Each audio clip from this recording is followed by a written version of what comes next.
नमो बुद्धाय, जय हिंद. प्राध्यापक लेखक रतनलाल सोनाग्रा यांचा जीवन प्रवास यावर आपण आज त्यांच्याकडनं माहिती करून घेणार आहोत. सर, तुम्ही आंबेडकर कॉलेजमध्ये आलात. आता आंबेडकर कॉलेज मधला तुमचा प्रवास कसा होता आणि काय म्हणजे तुम्ही पुस्तकाचे लिखाण किंवा आणखी दुसऱ्या चळवळीमध्ये काय हे केलं? आंबेडकर कॉलेजमध्ये आल्यावरती मी जवळजवळ ज्याला आपण म्हणतो की मुंबईच्या मध्य भागात आलेलो आहे आणि त्या ठिकाणी मुंबई मराठी ग्रंथसंग्रहालय हे आहे आणि मुंबई मराठी ग्रंथसंग्रहालयाच्या पायऱ्या 3 पायऱ्या होत्या खालच्या की जिथे आपले साहित्यिक मंडळी बसत असत, गप्पा मारीत असत. मग बाबूराव बागुलपासून तर इतर सगळं साहित्यिक तिथेच जमत असत, कारण दादर हे सगळ्यांना सोयीचं पडत असे. आणि या सोयीचं पडल्यामुळे सगळ्या ज्या गप्पा आहेत, साहित्यिक चर्चा आहेत, मोठे साहित्यिक आहेत, त्याच्यामध्ये मनोहर ओकसारखे कवी आहेत, त्याच्यामध्ये प्रल्हाद चेंदवणकर आहेत, त्याच्यामध्ये अर्जुन डांगळे आहेत. ही सगळी मंडळी तिथे त्या मुंबई मराठी ग्रंथसंग्रहालयाच्या पायऱ्यावरती बसायची. त्या ग्रंथसंग्रहालयाचा मी आजीव सभासद झालो. पहिल्यांदा मी अशा गोष्टीचा आजीव सभासद होऊन जातो की याचं कारण असं की कधीच गरज पडली तर आपल्याला पुस्तकं मिळू शकतात आणि त्यामुळे ते जवळच होतं. माझं कॉलेज संपल्यावरती बऱ्याच गोष्टीमध्ये माझा रस असल्यामुळे पहिल्यांदा मंत्रालयामध्ये म्हणजे मंत्रालयाजवळच्या कॅन्टीनमध्ये सगळ्या नेत्यांना भेटणं, राजकीय हालचाली काय त्या पाहणं. त्याच्यानंतर संध्याकाळी आलो की त्या मुंबई मराठी ग्रंथसंग्रहालयाच्या कट्ट्यावर सगळे लोक बसलेले असत त्या ठिकाणी असे. आणि ही जी ज्याला आपण म्हणतो की चळवळीची सगळी जी माहिती, दिशा आणि काय काय करावं हे सगळं. पण त्याच्यामध्ये एक महत्त्वाची गोष्ट अशी होती की बाबूराव बागुल हे खूप ज्याला आपण म्हणतो मोठे लेखक होते आणि त्यांनी आंबेडकर भारत नावाचा ग्रंथ लिहायला सुरुवात केली. तर आंबेडकर भारतचे 2 खंड त्यांनी लिहिले. म्हणजे बाबासाहेबांचं जीवन त्यांना संपूर्णपणे अनेक खंडात लिहायचं होतं, पण त्यांनी 2 खंडच ते प्रकाशित केले.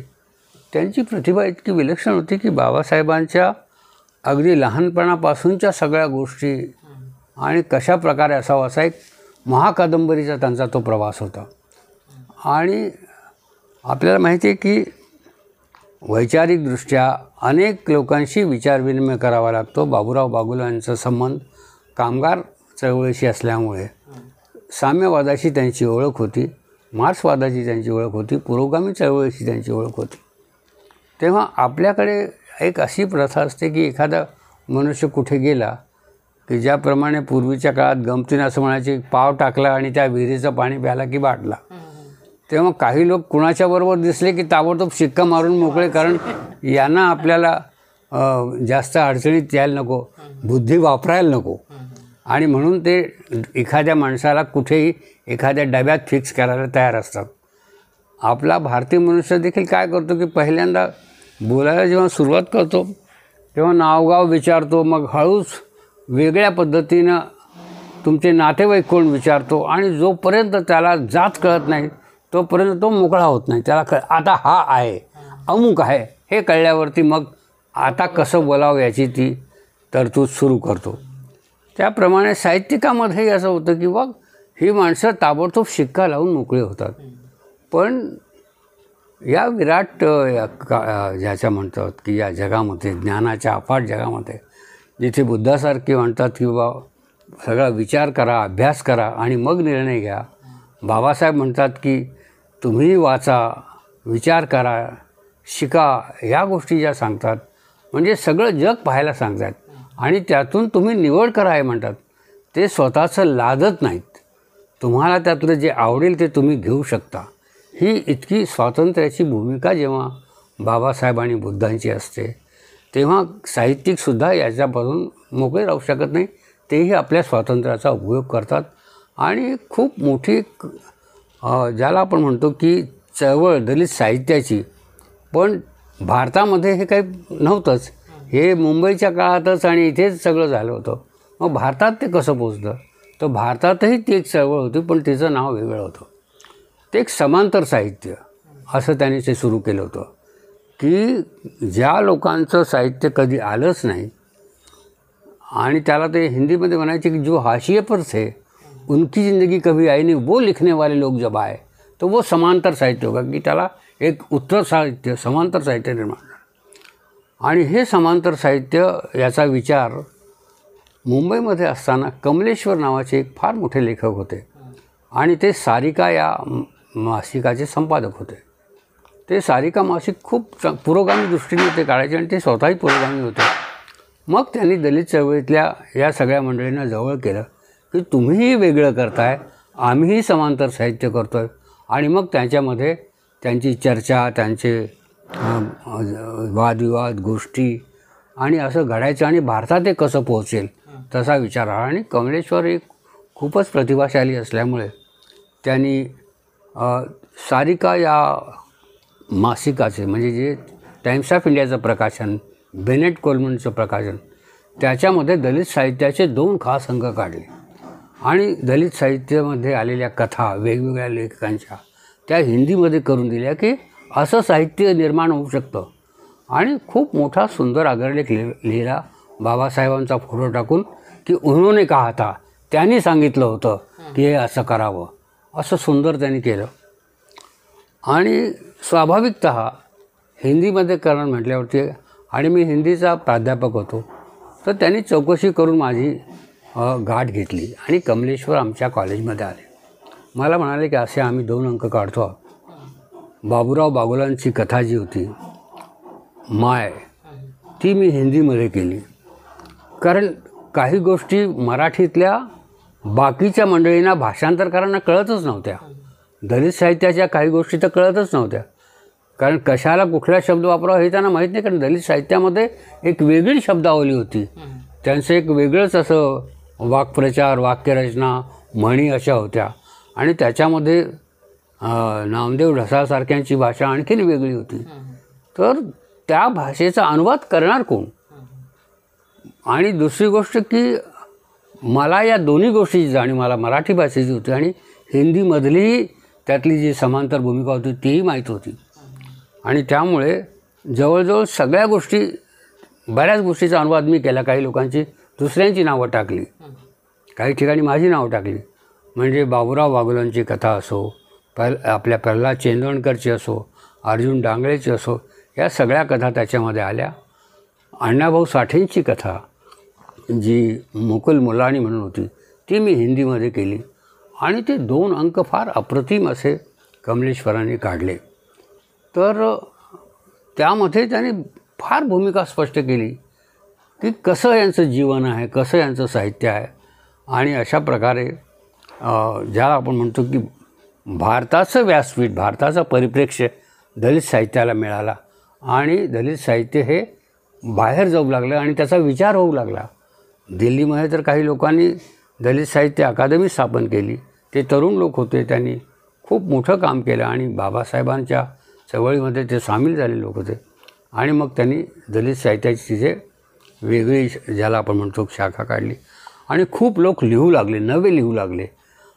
आणि त्यांना कळलं की साहित्यही लिहायचं असतं, म्हणजे आपल्याला असंही अभिव्यक्त व्हायचं होतं, फक्त नोकरी करायची नाही आहे किंवा शिकून कुठे काही मिळवायचं नाही आहे, तर आपल्याला आपले विचार देखील लोकांना सांगितले पाहिजे. याकरता भारतभर साहित्य निर्मिती होऊ लागली आणि त्याचा खूप मोठा बोलबाला आंतरराष्ट्रीय जगातसुद्धा झाला की हे वेगळं साहित्य आहे. आणि या ठिकाणी काही अमेरिकन अभ्यासिका आल्या होत्या, त्यांनीही अभ्यास करून काही लिहिलं, काही मदत केली. दलित रंगभूमीची चळवळ चालू होती आणि त्या रंगभूमीच्या चळवळीत देखील इथे मी येऊन पुण्यामध्ये सामील झालो. याचं कारण की जे जे नवीन येईल आणि जे जे बाबासाहेबांच्या विचारांचा प्रसार करेल त्यामध्ये जाणं आपलं कर्तव्य आहे. आणि इथे टेक्सास गायकवाडसारख्या एका फार चांगल्या कार्यकर्त्यानं दलित रंगभूमीची चळवळ अत्यंत ताकदीनं सुरू केली आणि ज्याच्याशी आपण लढायचं आहे त्यांच्यावरतीच वार करणं हे फार महत्त्वाचं आहे. आणि म्हणून त्यांनी त्या विचारांच्यावरती आम्ही देशाचे मारेकरी हे नाटक लिहिलं. आणि आम्ही देशाचे मारेकरी म्हणजे जे लोक स्वतःला राष्ट्रभक्त आणि देशभक्तीचा ज्याला आपण म्हणतो की ठेकेदार समजत होते की आमच्याकडे सगळं आहे आणि हे सगळे उपरे लोक आहेत, हे सगळे बाहेरचे लोक आहेत, या पलीकडे ते पाहत नव्हते. आपल्या प्रांगणात कोणाला येऊ देत नव्हते. अशा वेळी अत्यंत हिमतीनं, म्हणजे माझा तर विचार असा होता की महात्मा फुलेंच्या चळवळीनंतर इतक्या हिमतीनं त्या विचाराशी भांडणारा आणि लढणारा एक कार्यकर्ता दुसरा कोणी आम्हाला दिसला नाही. कारण महात्मा फुलेंचे जे 10 विचार होते ते प्रतिकार करण्यास सज्ज असलेल्या माणसाचे विचार होते. की नुसती तुम्ही सहानुभूती निर्माण करून, आक्रोश करून, रडून आणि आपल्या दुःखाचा बाजार मांडून चालत नाही, तर तुम्हाला त्याच्यावरती आघात देखील करावा लागतो. आणि असा आघात करण्याची क्षमता टेक्सास गायकवाडमध्ये दाखवली आणि त्यांनी आम्ही देशाचे मारेकरी लिहिलं. त्यामुळे खूप खळबळ उडाली, पण तरीही त्यांनी ती गोष्ट शेवटपर्यंत ठेवली आणि एक मोठी चळवळ दलित रंगभूमीची उभी राहिली. त्याचा आपले साहित्यिक आणि साहित्य संमेलन झाले, पण असं बऱ्याचदा होतं की आपले साहित्यिक लोकांपर्यंत पोहोचत नाही किंवा त्यांचं साहित्य लोकांपर्यंत पोहोचत नाही, असं का? नाही, होतं पोहोचतं, लोकांना पोहोचतं की कारण त्याला ती ज्याला आपण म्हणतो की समर्पित वृत्तीची माणसं पाहिजेत. आपल्याकडे कसं होतं की काही वेळेला असं म्हणावंसं वाटतं की एखाद्या वेळी जसं झटका येतो काही लोकांना, तशा प्रकारचं काही ना असं वाटतं की आपण चळवळ करावी आणि तो एकदा झटका संपला की मग ते परत शांत बसतात. तेव्हा सातत्य ठेवण्याची ज्याला एक म्हणतात, तर ती आपल्यामध्ये कमी आहे. कमी याचं कारण जीवनामध्ये आपली कसलीच हमीच नाही ना, कसल्याच प्रकारचं काही नाही. त्यामुळे एक जगण्यासाठी धडपडही करायची आणि चळवळही करायची असं होत नाही. त्यामध्ये फार काय म्हणतात त्याला, खूप अडचणी येऊ शकतात. कारण एक तर अभिव्यक्त होण्याला एक मोकळेपण पाहिजे, त्याच्या मागे काही जबाबदारी नसल्या पाहिजेत आणि जबाबदारी असल्या की तो त्यातही गुंतलेला असतो. आणि मग अशा अवस्थेमध्ये एखाद्या नवीन गोष्टीचा उद्घोष करणं, नवीन गोष्टीचा प्रसार करणं, यासाठी जी एक समर्पित वृत्ती लागते, ती समर्पित वृत्ती फार उशिरा येते.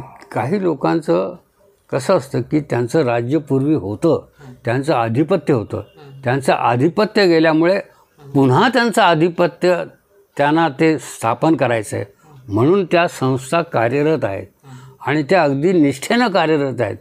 त्यांचा सामान्य कार्यकर्ता देखील त्याग करतो की कारण मी पुढे सत्ताधीश होणार आहे. बाबासाहेबांनी आपल्याला सांगितलं की तुम्ही सत्ताधीश व्हा, तुम्ही लिहून ठेवा, त्याच्याकरता काम करा वगैरे, हे जरी सगळं सांगितलं तरी समर्पित वृत्तीनं कार्य करण्याची जी एक प्रवृत्ती आहे ती फार कमी आहे. कारण कुणी असं मिशनरीसारखं जाऊन दुसऱ्या प्रांतामध्ये बाबासाहेब सांगतं का? सांगत नाही. तिथे निर्माण झाले ते कार्यकर्ते तर ठीक आहे, तुम्ही तुमचं निर्माण करा, तुम्ही करा, पण आम्ही कुणीतरी असे त्या वृत्तीनं जाऊन कार्यकर्त्यांना सलगपणे करणं असं हे झालं नाही आणि अवघड आहे. पण तरीही मी असं विचार करतो की त्यांच्या मागे हजारो वर्षाची परंपरा आहे, हजारो वर्षाची त्यांना क्षमता आहे आणि हजारो वर्षाची त्यांच्या बुद्धीची क्षमता त्यांनी वाढवलेली आहे. आता उलट होत आहे. आता असं आहे की त्यांची क्षमता कमी होत आहे. कारण हजारो वर्ष एखादी गोष्ट चालली तर ती घासून खराबही होते आणि त्यांचीही जी एक बौद्धिक पातळी आहे ती देखील कमी झालेली आहे. आता नवीन बौद्धिक पातळी ही आपल्या मंडळीमध्ये आली आहे. जसं थोड्या वेळापूर्वी मी पाहिलं की मेश्राम नावाचे माझ्या लेखकाचे एक पुस्तक आहे की पश्चिम एशियामध्ये बुद्ध धर्म कसा होता.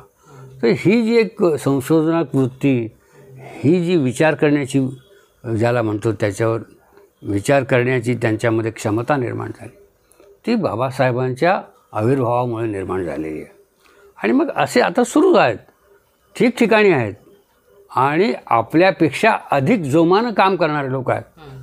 पण आपल्याला कसं झालं आहे की आपल्याला बाबासाहेब फार आपलेच वाटतात.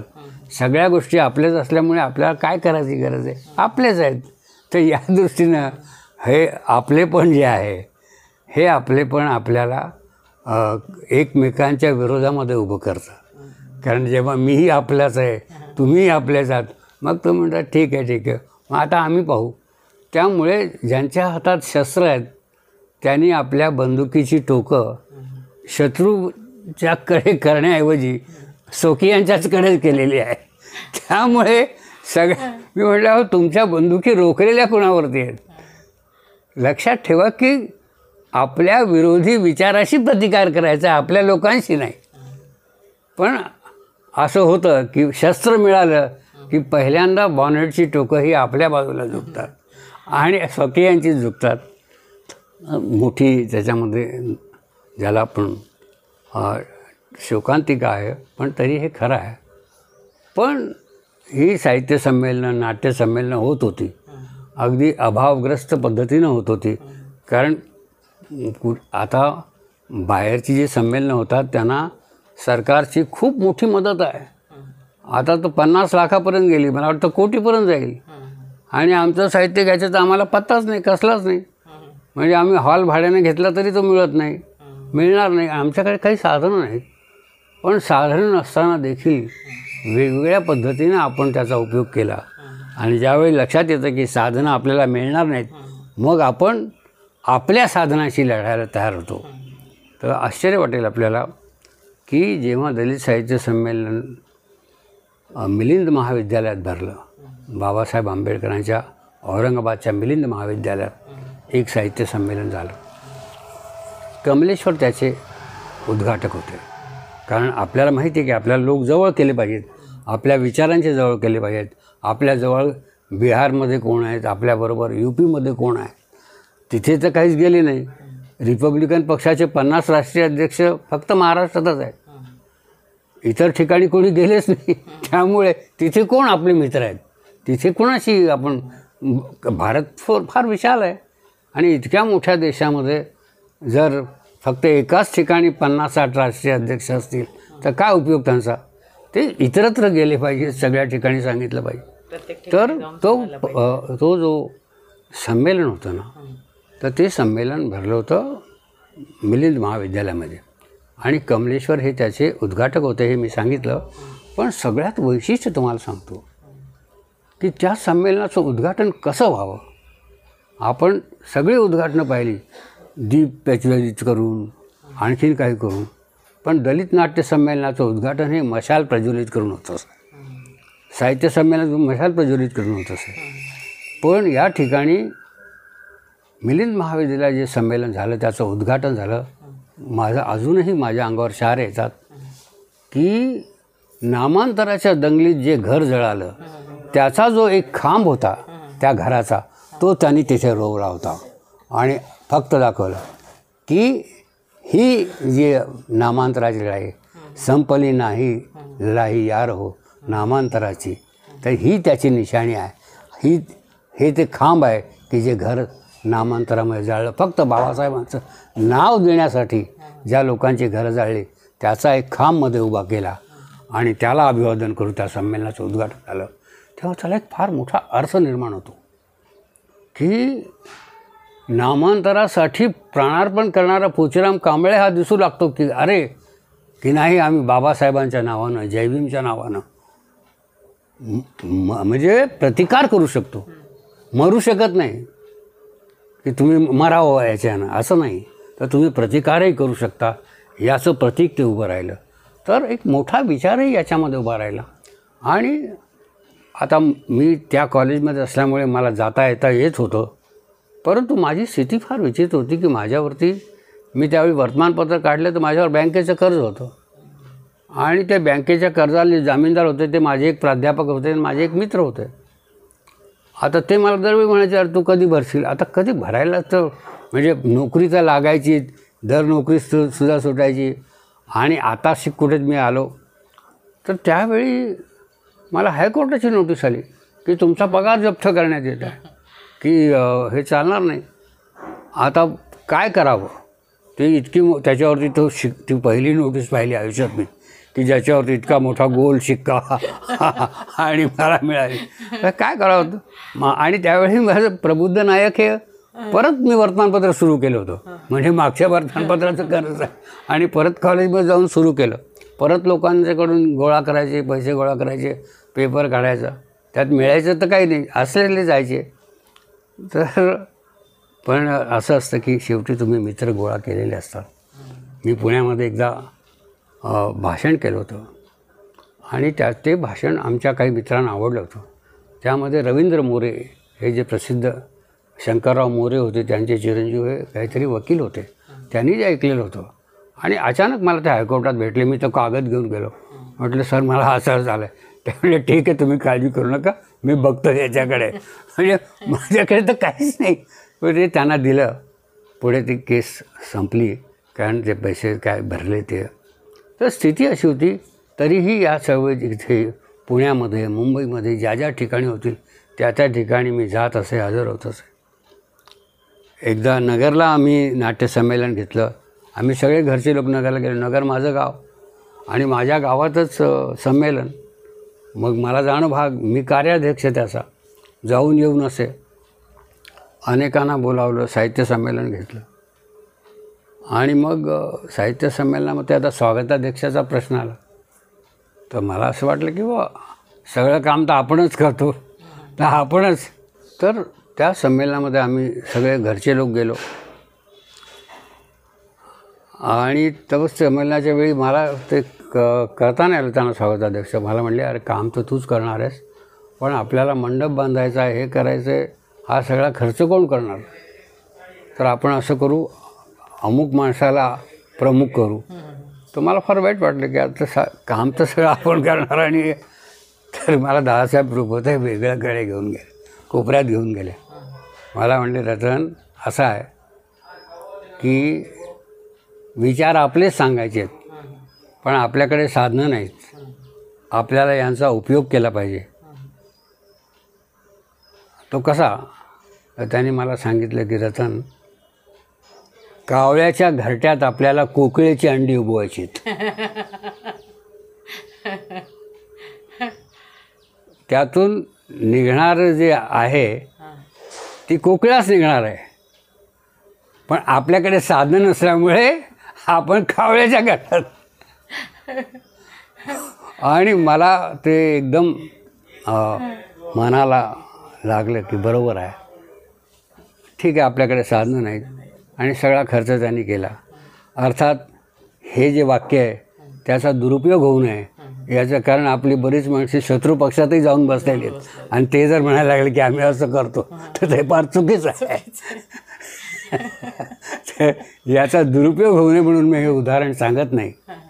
याचं कारण असं आहे की आपल्याला निदान आपले मित्र, जवळचे मित्र, आपल्या विचाराच्या जवळ, अगदीच आपल्या विचाराच्या विरोधात आहे आणि त्याच्याकडे जाऊन आपण सांगायचं आहे की मला तू घे मांडीवरती आणि माझं काम कर, तर हे भयानक होणार आहे. आणि अशी माणसं आपल्या लोकांना कळतं आणि ते ताबडतोब ओळखतात. आणि मग जसं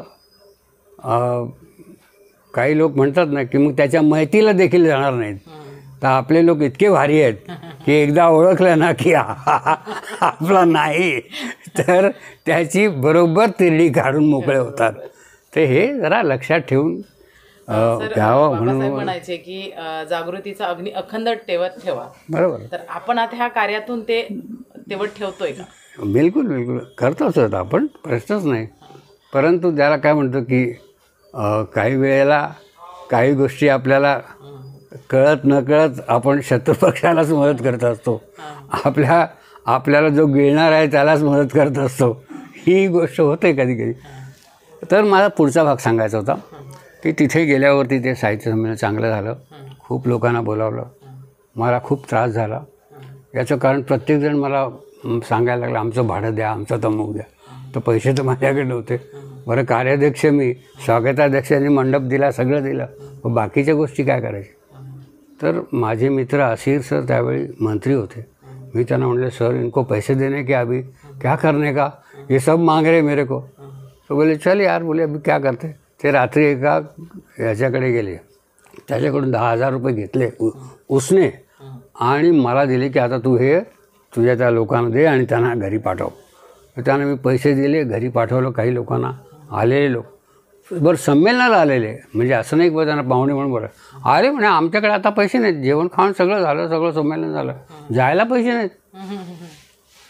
आणि अक्षरशः तुम्हाला सांगतो की रात्री तिथं गाद्या टाकलेल्या होत्या अशा. सकाळी सगळं संमेलन संपलेलं होतं. रात्री 2 वाजता मी त्या गादीवर पडून रडत होतो की आता मी काय करावं. माझ्या डोळ्यात अश्रू, मला झोप नव्हती. तो ते संमेलन पार पडलं. आम्ही घरी आलो, उल्हासनगरला मी राहतच आहे. तर आमच्या घरात चोरी झाली, घरफोडी झाली, आमच्या शेजाऱ्याची झाली. कारण आता आम्ही बाहेरच गेलो, नगरलाच गेलो होतो. पण एक गोष्ट त्याच्यामुळे चांगली झाली की चोराला माझ्या घरात काही मिळालं नाही. फक्त त्यांनी एक भिंतीवर घड्याळ होतं, ते घड्याळ नेलं. कारण त्यांनी कपाट उघडलं तर आत पुस्तकं. त्यांनी जिथे लॉकर असतो माझा, आपल्या गोदरेजच्या कपाटामध्ये एक लॉकरही असतो, तर त्या लॉकरमध्ये एक गुप्त कप्पाही असतो. त्यांनी तोही उघडला, त्या लॉकरमध्येही काही मिळालं नाही. गुप्त कप्प्यात माझी पत्र होती, जी मला कोणीतरी प्रेमपत्र लिहिली होती, ती माझी प्रेमपत्र त्याच्यामध्ये होती. ते त्यांनी पाहिलं. कपाट उघडून पाहिलं तर पेट्या उघडून पाहिल्या, त्यात पुस्तकं, काहीच हाताला नाही लागलं. मला असं वाटतं की त्या चोरांनी नंतर प्रतिज्ञा केली असली पाहिजे की यापुढे कुठल्याही प्राध्यापकाच्या घरी चोरी करायची नाही, कारण काहीच मिळालं नाही. माझ्या घरचा फक्त ते घड्याळ गेलं, आमच्या शेजाऱ्याचा टी व्ही गेला. पण एक मोठी गंमत आहे की चोराला देखील वाटलं की मलाही माहीत नव्हतं की मी कुठे ठेवले काही गोष्टी. कारण तो गुप्तकप्पा एकदाच त्यांनी दाखवला, मी त्यात ती पत्र ठेवून दिली होती, तर तीही त्यांनी कळली आणि मला कळलं की अरे आपण पत्र इथं ठेवली होती, अशी स्थिती झाली. तर यामध्ये इतक्या मोठ्या गमती आहेत. नंतर तर आणखीन माझे एक मित्र फमू शिंदे कवी होते, ते आले होते एकदा तिथे उल्हासनगरला, आमच्या सगळ्या कुटुंबासमवेत राहिले. तर त्यांना ही चोरीची कथा सांगितली. ते म्हणले, रतन एक चूक झाली. काय झालं आहे की बाबासाहेब आंबेडकरांचा फोटो तू भिंतीवर इथे समोर लावला पाहिजे होता. तर कसं असेल की चोरसुद्धा पळाला असता, तो चोर या घरात शिरला नसता. म्हटलं हे बरोबर आहे, आपण बाबासाहेबांचा फोटो इथे मोठा लावला नाही, आपण त्यांच्या कॉलेजमध्ये आहोत, आपल्याकडे काही नाही, फक्त एक घड्याळ होतं भिंतीवरती. तर हे एक याला आपण म्हणतो, या चळवळीमधल्या अनेक गोष्टी होत होत्या. आणि उल्हासनगर मला ज्याला म्हणतात राहण्याची जागा मिळाली, तिथे मग आम्ही अस्मिता आदर्श साहित्य संमेलन घेतलं. गंगाधर पानतावणे हे अस्मिता आदर्श मेळावा घेत होते. त्या काळात अस्मिता आदर्श खूप चांगल्या पद्धतीनं आपल्या लेखकांना तयार करीत असे. पण आपल्याला माहिती की दुर्दैव असं की चुकून गंगाधर पानतावणे कुठेतरी समरसता साहित्य संमेलनात गेले आणि गेल्यावरती सगळा कहर झाला, पुन्हा त्यांच्यावरती शिक्का बसला. पण त्यांचं साहित्य संमेलन आम्ही उल्हासनगरला घेतलं. मी त्याच्यात स्वागताध्यक्ष होतो, कारण तिथे मात्र साधनांचा प्रश्न नाही, कारण आपले सगळे लोक होते, करणारे आपले, हॉलही आपला, त्यामुळे मला त्यांनी स्वागताध्यक्ष केला. आर भोळे हे त्याचे उद्घाटक होते. खूप चांगल्या पद्धतीनं जे झालं आणि आपल्या लोकांनी खूप सहकार्य केलं उल्हासनगरमध्ये. म्हणजे मोठी त्याच्यामध्ये एक चळवळ आहे उल्हासनगरमध्ये, ती मंडळी आपल्या जवळची होती. तर त्या ठिकाणी एक सिलोनचे भिक्षू राहत आहेत, अजूनही आहेत ते, आणि मला वाटतं आयुष्यभर त्यांनी ही मिशनरी वृत्तीनं बौद्ध धम्माच्या प्रसारासाठी स्वतःला वाहून घेतलेलं आहे. आणि त्यांनी महामहिंद इंटरनॅशनल सोसायटी चालू केली. ते भदंत आनंद महाथेरो तिथे आहेत, त्यांचाही मला सहवास लावला. आणि त्या काळामध्ये मी ठरवलं उल्हासनगर राहत असताना की बुद्ध अँड इज धम्म हा जो बाबासाहेबांचा ग्रंथ आहे, याच्यावरती आपण भाष्य करावं. याचं कारण असं आहे की प्रत्येक महापुरुषाच्या पुस्तकावरती भाष्य होतं. महाभारतावरती किती भाष्य झाली, गीतेवरती शेकडो भाष्य झाली, खूप लिहित आहेत, खूप बोलत आहेत, वेगवेगळ्या दृष्टिकोनातून त्याच्यावर प्रकाश टाकत आहेत. पण आपल्या या महाग्रंथावरती कुणीतरी प्रकाश टाकला पाहिजे, कुणीतरी त्याच्यावर लिहिलं पाहिजे, असा माझ्या मनात विचार की भाष्य का करू नये. आणि मला बाबूराव बागुलांची एक गोष्ट खूप नेहमी आवडायची, ते म्हणायची की अरे आपला महानायक आहे, त्याचं सगळ्या गोष्टी लिहिल्या पाहिजे, त्याच्यावर नाटकं लिहिली पाहिजे, त्याच्यावर चित्रपट आले पाहिजेत, त्याच्यावर कविता आली पाहिजे, त्याच्यावर महाकविता आली पाहिजे, महाकाव्य झालं पाहिजे, पुराण झालं पाहिजे, याचं महाभारत झालं पाहिजे. हे आपला महानायक जो आहे त्याचं केलं पाहिजे सगळ्यांनी. तर मला असं वाटतं या सगळ्या परिपूर्ण गोष्टीनं पाहायला पाहिजे. मग भाष्य का करू नये. मग मी ठरवलं की आता नाही कोणी करत तर आपणच करावं. जसं ते ऑर्केस्ट्रामध्ये असतं ना की समजा एखादा कलाकार गैरहजर राहिला तर दुसऱ्याला सांगता अरे बाबा तू उभा राहा, थोडा वेळ तू कर. नाटकात गैरपात्र असलं तर ते एखाद्याला सांगतात बाबा तू कर. आता कुणीच नाही म्हटल्यावरती ठीक आहे आपण उभं राहू. आणि त्या अर्थानं नाही पण खऱ्या अर्थानं मला ते सगळ्या गोष्टी सांगायच्या होत्या त्या. आणि त्यामुळे मग मी उल्हासनगरला सांगितलं की मी रोज एक विशिष्ट 1 तासभर बुद्ध अँड हिज धम्मवर बोलणार. आणि त्या बोलण्यासाठी भयंत आनंद थेरोनी तिथे व्यवस्था केली की काही निश्चित लोक, हुशार लोक, विद्वान लोक समोर असतील आणि आपण सुरू करावं. तेव्हा मी पहिल्या त्या उद्धारापासून सुरुवात केली. जी पहिली गाथा होती बाबासाहेबांनी समर्पित केलेली तिच्यावर बोलायला सुरुवात केली. 22 दिवस फक्त त्या 2 ओळीत चालल्या. 22 दिवस बोललो. भाष्य म्हणजे काय काय करावं, काय व्हावं, कुठून काय व्हावं. पण पुढे काही मोठी अडचण आली आणि ती 22 दिवसाची ती गोष्ट खंडित झाली. पण जर ती झाली असती तर कदाचित बरेच दिवस चालली असती ती, वर्षभर चालली असती ते भाष्य आणि बाबासाहेबांच्या अनेक गोष्टीचा उलगडा झाला असता. तरीही मी बऱ्याच मंडळींना सांगतो की तुम्ही काहीतरी अशी व्यवस्था करा. मी तयार आहे पण किरकोळीनं लोक घेतात, घाऊक काही कोणी घेत नाही. तर अशा पद्धतीनं जिथे इथे बोलता येणं शक्य बोलतो. तेव्हा डॉक्टर आंबेडकर महाविद्यालयात असण्याचे हे जे काही फार महत्त्वाचे घटक त्याच्यामध्ये झालेले आहेत. त्यामध्ये एकदा काही जपानची मंडळी आली होती तर त्यांची मग ओळख करून दिली. मग त्यांना सगळं मी समजावून सांगितलं. मग ताबडतोब आमच्या हॉस्टेलमधली ही पॅन्थरची मंडळी होती यांना बोलावलं, त्यांची ओळख करून दिली. ते बिचारे त्यांनी जाताना त्यांना चेक दिला किंवा तुमची इतकी मोठी तुम्ही चळवळ करता. त्यात आमचे रामदास आठवले ते म्हणले हम ये बहुत बड़ी चळवळ करते हैं यहाँ पे, ये पॅन्थर का हम ऐसा ऐसा करते. ते फार खुश झाले जपानचे लोक. त्यांनी देणगी दिली. याचा अर्थ असा होता की हे काम वेगवेगळ्या पद्धतीत चालू होतं आणि रामदास त्यावेळी खूप महत्त्वाचा कार्यकर्ता होता. तेव्हा त्याची ओळख मी करून दिली त्यावेळी. तर अशा पद्धतीनं कॉलेजचं जीवन हे चालू होतं. त्यामध्ये खूप घडामोडी घडणार होत्या. आता आज एवढंच, पुढे नंतर काहीतरी.